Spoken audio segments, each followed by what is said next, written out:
John Paul II says, through work, man must earn his daily bread, contribute to the continual advance of science and technology, and above all, to elevate unceasingly the cultural and moral level of the society within which he lives. I think the two distinguishing points of view that a person can take with how they view work is, do you work primarily first and foremost for the money, or do you work primarily for its own sake? I don't like the concept of AI in which you don't have to do any work anymore so everyone can live a life of comfort and do nothing. I do like the concept in which AI to enhance and to help provide more specific focus for those who do work, to do work especially well. Welcome to the Ord Life Podcast. So we bought a chessboard recently. Oh, okay. And that's been fun. And I thought I should teach them poker. Nice.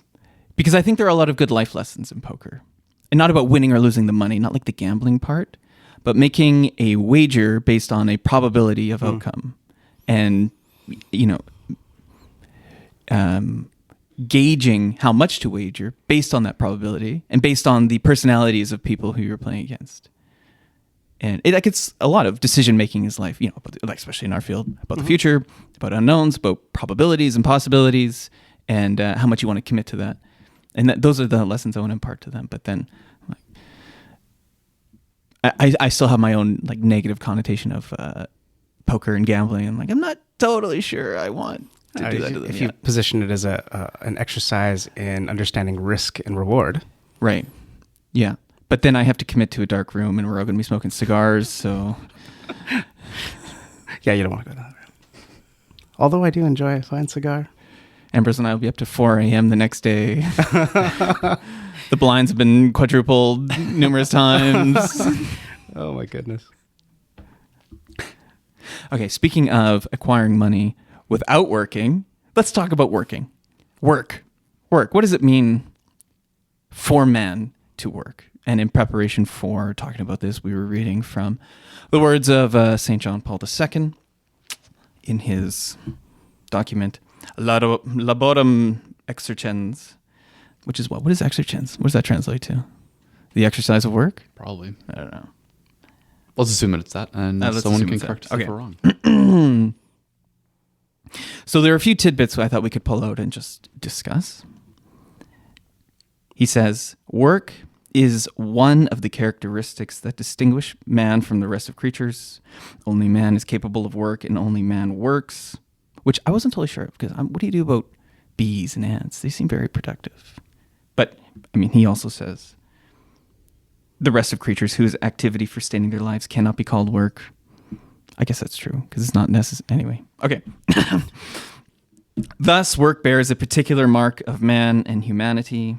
Man's life is built up every day from work. From work, it derives its specific dignity, but at the same time, work contains the unceasing measure of human toil and suffering. I'll put it out there for you guys. Thoughts?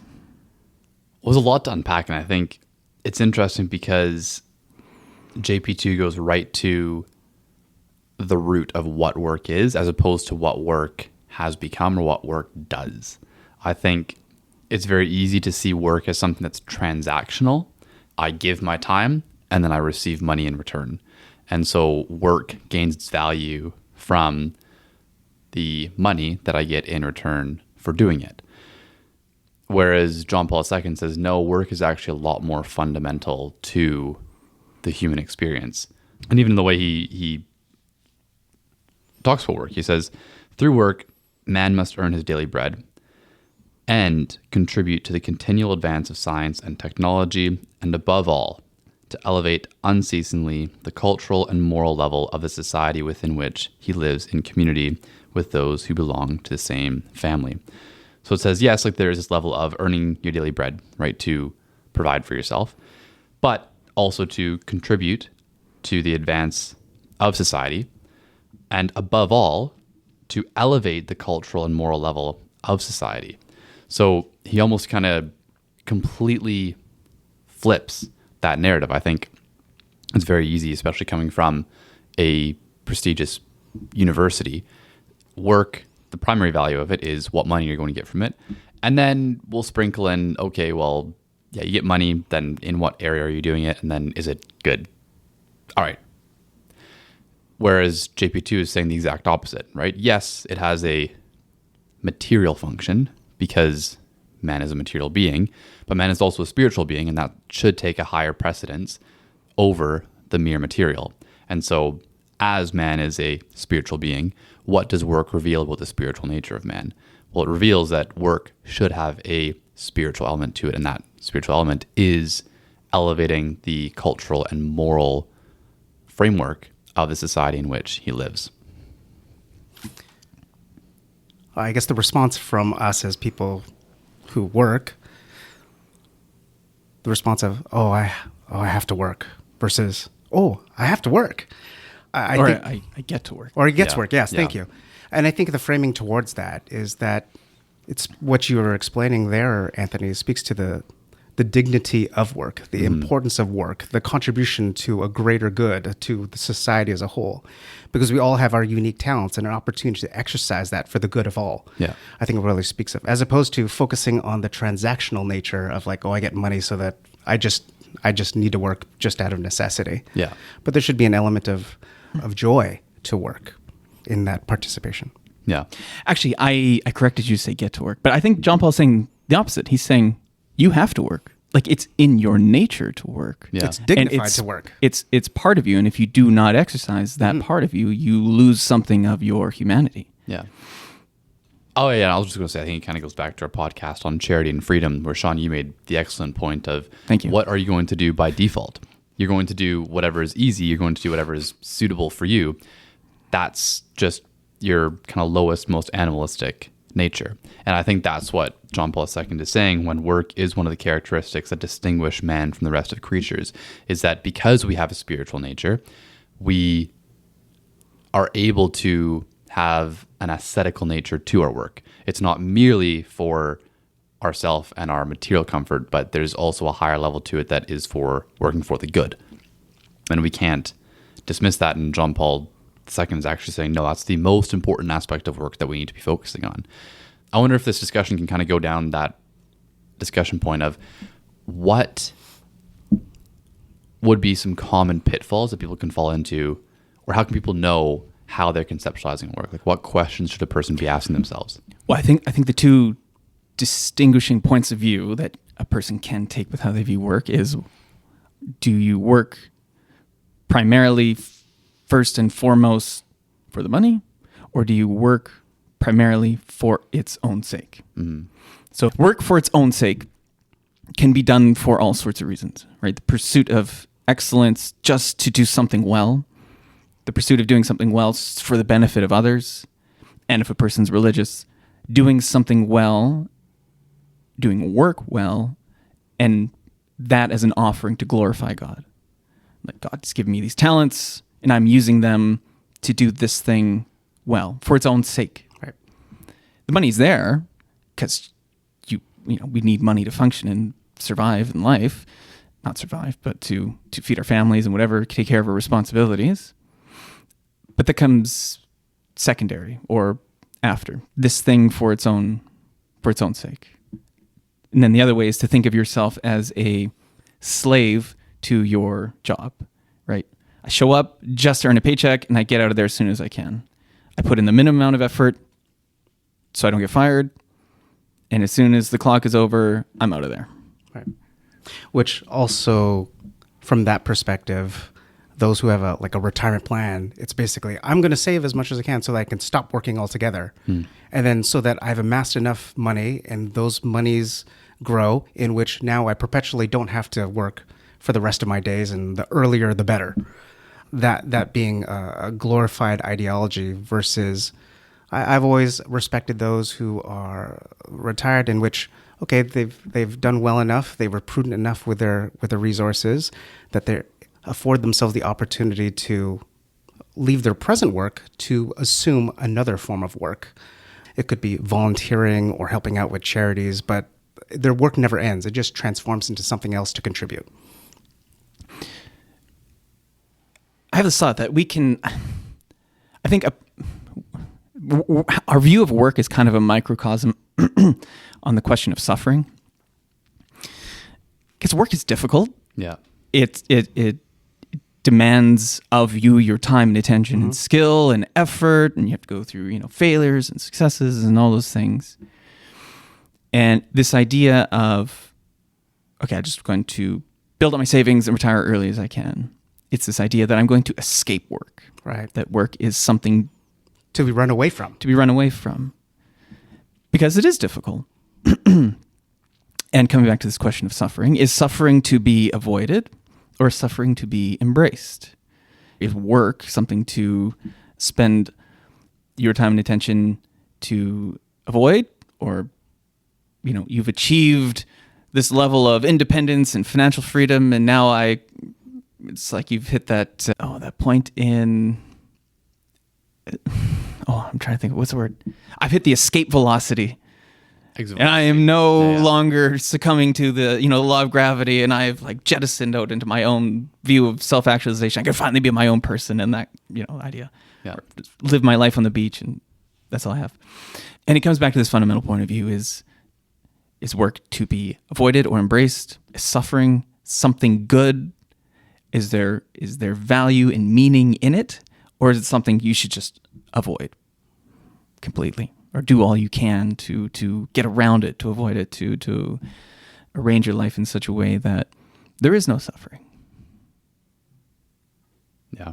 It's interesting because, I think that mentality of work, if I just want to retire and no longer work, which is to work so that I don't have to work, comes from a place of, or a view of the world that my purpose is to minimize my suffering. As opposed to, no, my purpose is to love in spite of suffering and to assign a purpose to that suffering.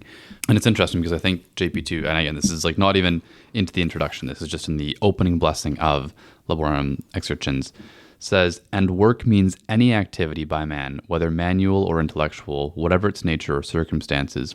It means any activity that can and must be recognized as work. So he's not saying that it's anything that's just transactional. He's saying, in essence, like we have to expand our scope of what we think work is. It's any activity that we should recognize there is, Sean, to your point, a little bit of suffering involved with, right? That can be something as simple as, I don't know, and maybe we can have this up for debate, but could that be something as simple as making your bed in the morning? Like, is that considered work? Doing the chores around the house? Like all of these small tasks, like should we be considering these things work insofar as they are able to contribute to the cultural and moral level of the society within which we live? Does it contribute to the advance of humanity to do those small little things? And I think if you come from this idea that, yes, our purpose is to develop virtue so that we can have purpose in our suffering, then 100% it is, because we're developing virtue through that. And by our virtue, by our example, by creating, even just in our own domestic life, more order, we're able to pass it on as a good example to the people who we're living around, and that's going to help them to be more ordered in their work outside of our simply domestic life. And that has a very good ongoing virtuous cycle.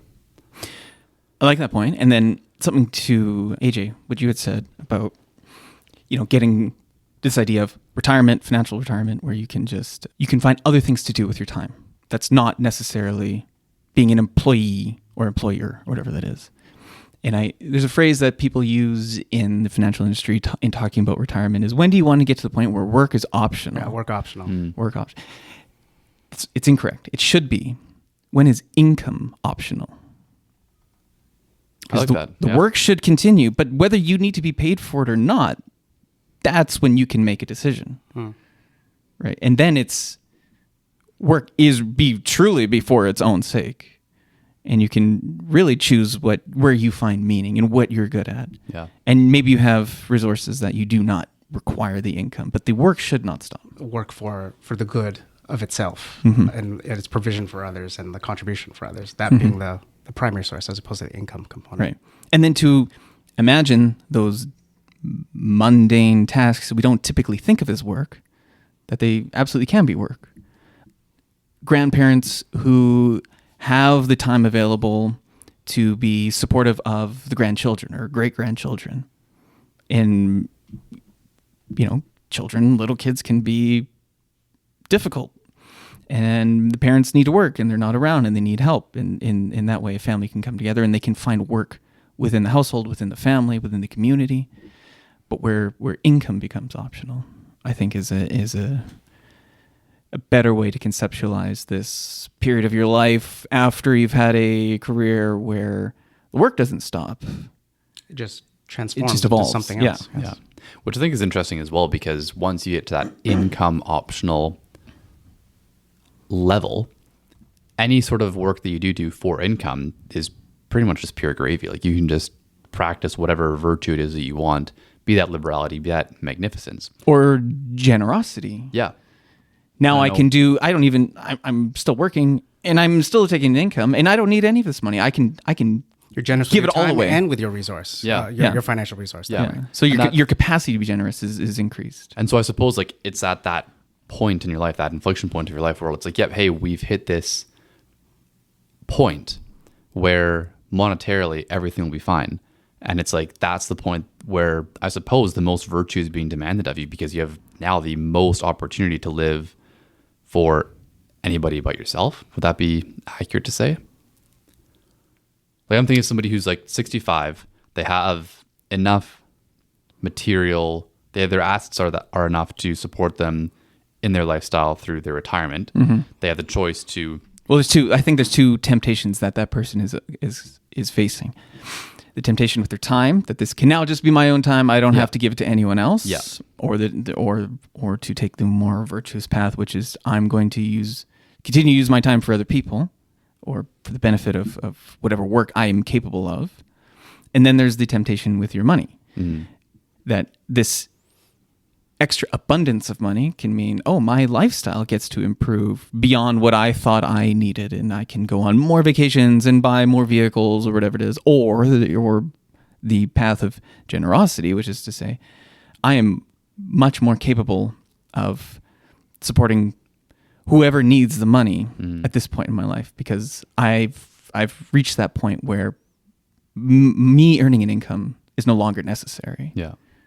And then my capacity to give is expanded Is the best through it's my ever ability to work. Yeah, it's the highest it's ever been. And I know one time in a client conversation, you had mentioned that this client was like, well, when should I retire here? And you're like, well, if you love your work, the ability to work those like extra 3 years, I think it was, means that, well, you get to have more of an income. You get to pretty much invest all of that or save all of that. And you're not pulling from your existing retirement funds. So that once you hit that point of income optional for looking after your needs in retirement, the benefit of working an extra year or 2 years or 5 years, if you're able to, even if it's at a lower income level, is so much greater, because that income is able to support you. Plus, you're able to save a substantial amount of it. Plus, you're not pulling from those future years. So that, I think it's actually a beautiful place to be at in life, because you're able to give so generously with your time and with your resources.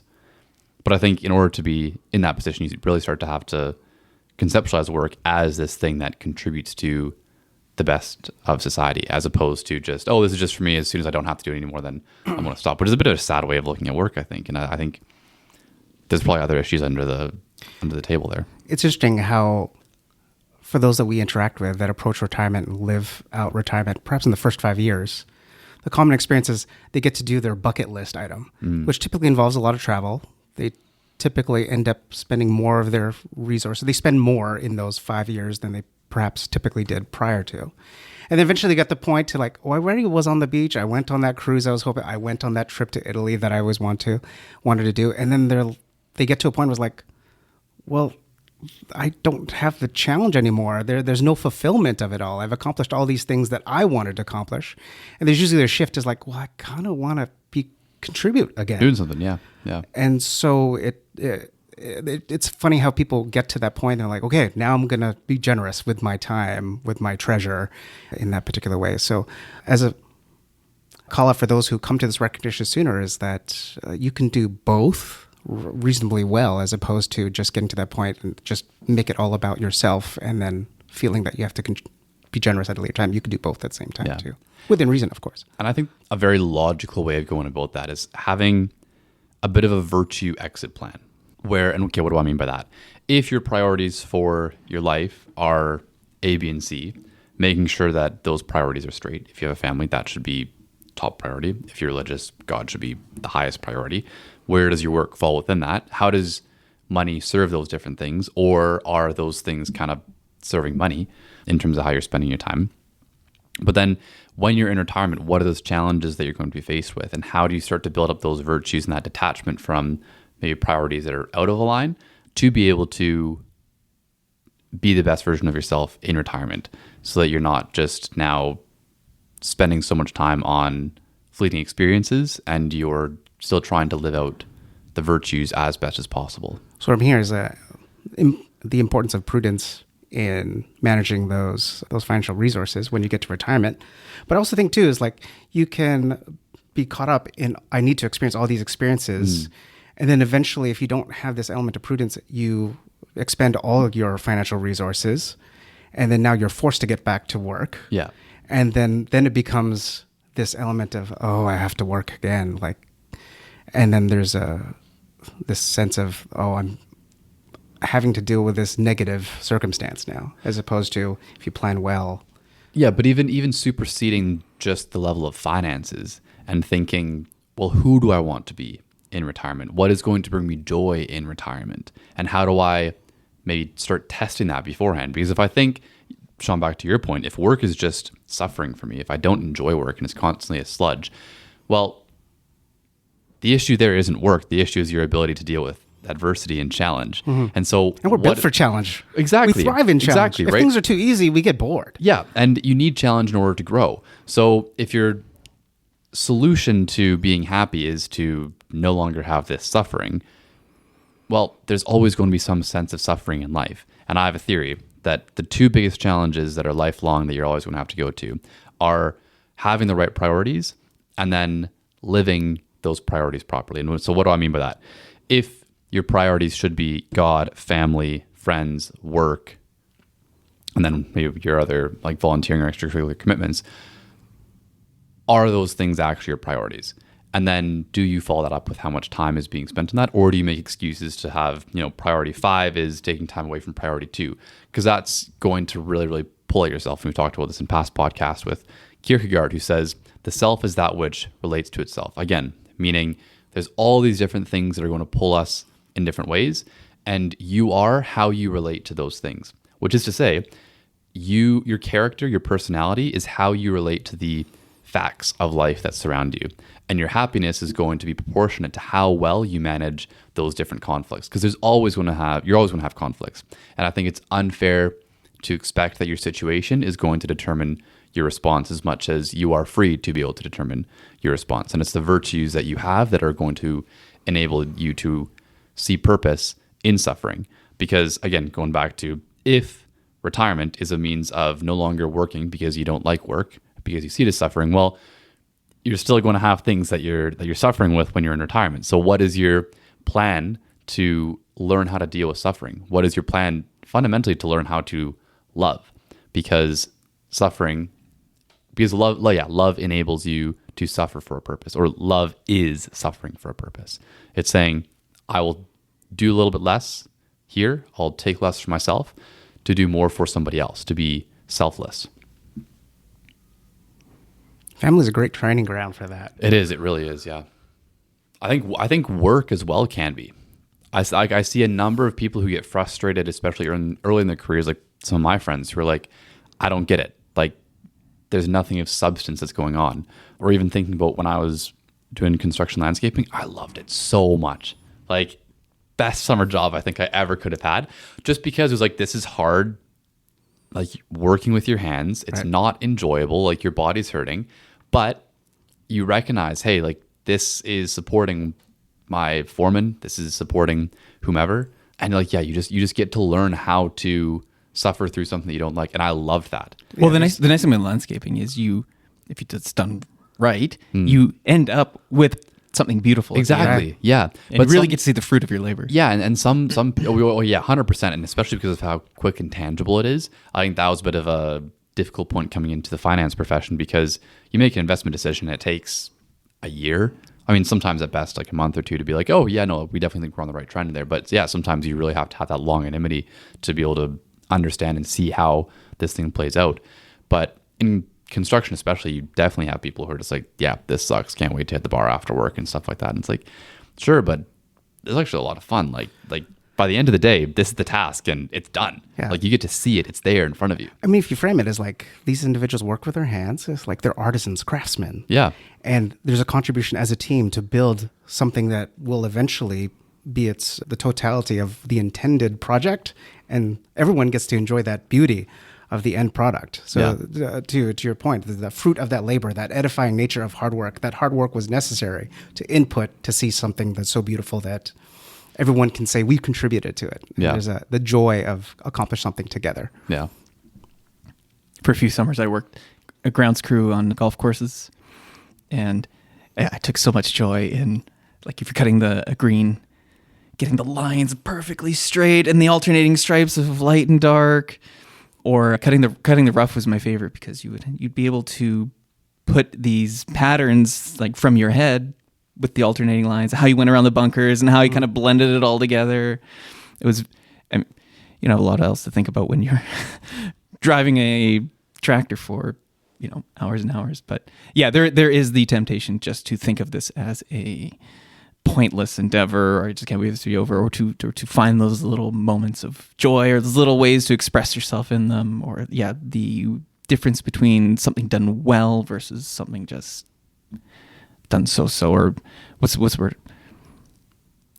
Merely adequate versus something done excellent. Par excellence. Yeah, and it stands out when something is done extremely well and people go above and beyond that regular task. Like I think of the concierge at my girlfriend's grandparents' apartment, and they are so good. Whenever you walk in, they will have the elevator come down and be there so that you don't have to hit the button, wait, the elevator's there.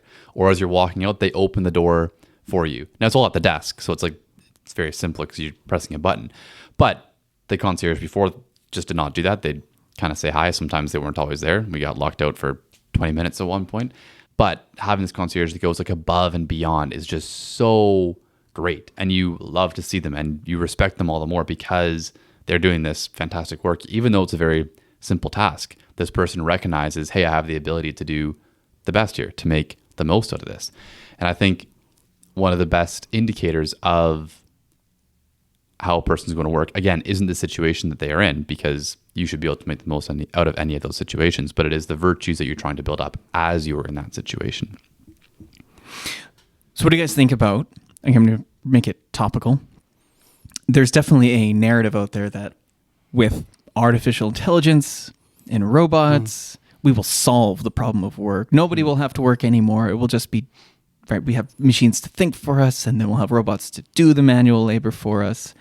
And people take this as championing this as this utopian society where nobody has to work. Like it's been solved, and I think it's a dangerous idea. Yeah, I have a couple different ideas. I think AI is really going to help us think about, what is the function of work? Because work, as many people conceptualize it commonly, is labor. It is, I move around and I spend time and I suffer in return for a wage. Whereas, as John Paul II is saying, no, work is something much greater. It is creating something or doing something that furthers the moral development of society, which I think is a lot more in tune with the value and dignity of the human person as somebody who's created in the image and likeness of God, whose highest calling is to love and to will the good of the other, to develop these virtues, these habitual dispositions to do what is best and what is good. And so I do think it's very bad on the one hand if you think, oh, AI is going to be able to do everything for us. Well, no, there's still going to be suffering in the world. Maybe AI enables us to take away from certain tasks that are more manual in nature and don't necessarily need a person to do it, which I think is totally fine. I think that should happen. I think that if you've been able to automate a job, then a person doing it for the sake of a person doing it, just so that person can get wages, reduces that person to a mere means of exchange. I think that completely eradicates the dignity and value of the human person as somebody who's able like to say do if good. a person had to press a button repeatedly throughout the day. Exactly. It doesn't really respect the dignity and the ability of that human person. And on the other hand, it doesn't respect the dignity and the value of the person who's created this. For example, these robots that we're seeing that are able to move and grab things and bring things around factories, like that's an unbelievable feat of the intellect to have been able to do that. And this is a very interesting solution that we are now able to solve for. But I think it really pushes into, what is work? What do we mean by work? Do we mean doing something that we don't like because it's difficult? Or do we see it as a means to develop virtue? Because there's always going to be things that enable us to develop virtue. And so that's never going to go away. I think it's actually just going to push us all the more to think about, well, what do I actually want to spend time on? How am I going to add value as a person, not merely as a laborer in the economic and more political context, if that makes sense. And I agree with that. So to the extent that people can be freed up to do other things with their time, and maybe things that they do find more suitable for their skill and intelligence and those things, then absolutely it can definitely be a good thing. Mm-hmm. But to the degree that we are either pushed or people are, fed this image of, these technologies will enable you to just live your life on the beach and say goodbye to work. Like that's where I think the danger in the idea comes from. But 100%. I agree. Or even, to the degree that these things enable us to do our work even better, like it's a tool to expand your capacity, I think that's good. Whereas where it becomes a tool to replace people, like if they do not have other things to do, then that would be negative. Yeah. Yeah. I don't like the concept of AI in which you don't have to do any work anymore, so everyone can live a life of comfort and do nothing. I do like the concept in which AI to enhance and to help provide more specific focus for those who do work, to do work especially well, because it's freed up the capacity to do the higher level, more intellectual or more higher skill attributes of work. Yeah. It's funny, like on a slight tangent, I'm replaying, I guess because we read this document last week, I want to say, and we in our conversation leading towards AI, I like video games. There's been some video games that kind of actually reminds me of this document. Have you guys ever played the game on PS4, PS5, which was called Detroit: Becoming Human? Okay, I'll give you the premise. So essentially, this future world is occupied by androids, which essentially have the ability to do the household chores, the minding for children, taking your dog for a walk, the mundane tasks that was part of everyday life, but that taken away. And so it's presented as a concept. It's like, oh, this is really great for humanity. And then the story unfolds in which actually, no, it's taking away their jobs. There is no purpose or reasoning or contribution to things. And there's this conflict of those who want the androids to exist because we want comfort, or the purpose of androids to essentially remind ourselves of the important nature of work, and that actually it's part of our humanity. We need work to remind ourselves of our humanity. Yeah. No, I 100% agree. And I think hopefully one of the big positives that comes out of AI is for people to reconceptualize what work is. Because, if you see work as, I feel like I've said this a number of times, but we'll say it again. Yeah, if work is just this thing that I do to get something in return and I don't like it, then you'd want to not do that. But you have to remember that that's not what man was made for, right? Man was made to go to heaven, and you do that through attaining the virtues. And if that's through work, fantastic. And no matter what, you're always going to have to live through whatever suffering is going on in your life, because that's how the world is. There's always going to be some form of suffering. And so one of the, again, going back to the challenges of life is how, totally lost my train of thought. What do you guys think of this? I'm just having a theological thought. Okay. Think of the story of Genesis, the creation of the world. Mm-hmm. It takes 6 days, right? And then God rests. Why does it take 6 days? God is all knowing, all capable, powerful, all powerful. Could just, like in an instant, blinked it all into existence. Why did he take the time? not out of necessity, out of choice. Perhaps to show us that to exemplify good work, like I don't have to take my time with this, but I will. I'm going to take most of the week to do this, even though I don't have to, but I want to. And, it would be perfect whether he did an instant or not did an instant, but just to show us, to give us the example of labor out of choice, not out of necessity. Labor and rest. Yeah. And then where's the balance between them? And then obviously he does not need anything in return, something done for its own sake.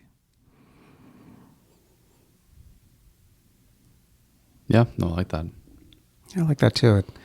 And also too, in our human capacity, if we get an opportunity to kind of see things progress, there's an element in which it seeps in more in terms of the opportunity, like doing a job really quickly versus taking time and care into a task just makes the end product even more beautiful and more appreciated.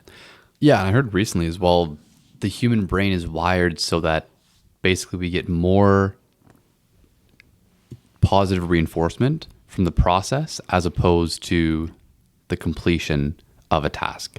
That there is more good and more anticipation of us doing something rather than us completing it. I forget like the exact neurochemicals that are actually used in there, but yeah, there's some new literature that's coming out that's kind of saying it's actually not at all these goals that are going to make you happy. It's actually the process of getting towards those things that develop those pathways and reinforce and help you to keep on pursuing good goals. Yeah, to like endure. Yeah.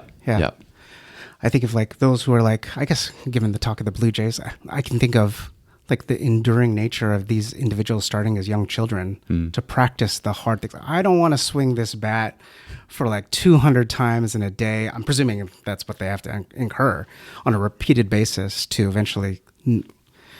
It's kind of the necessary suffering. Yeah. To get to the point to get to play higher level ball and then eventually get to be at the World Series and well, I hope it was for the Blue Jays, but to eventually win the World Series. But I mean, that's kind of like the progression, and what a greater appreciation to know that you went through that story to get to that end product. Yeah. To win a championship. That's it for me. Yeah. I'm hungry. Let's get some lunch. I'm happy to. All right. Thank you for listening. I'm Anthony. I'm Sean. I'm AJ. Have a good day.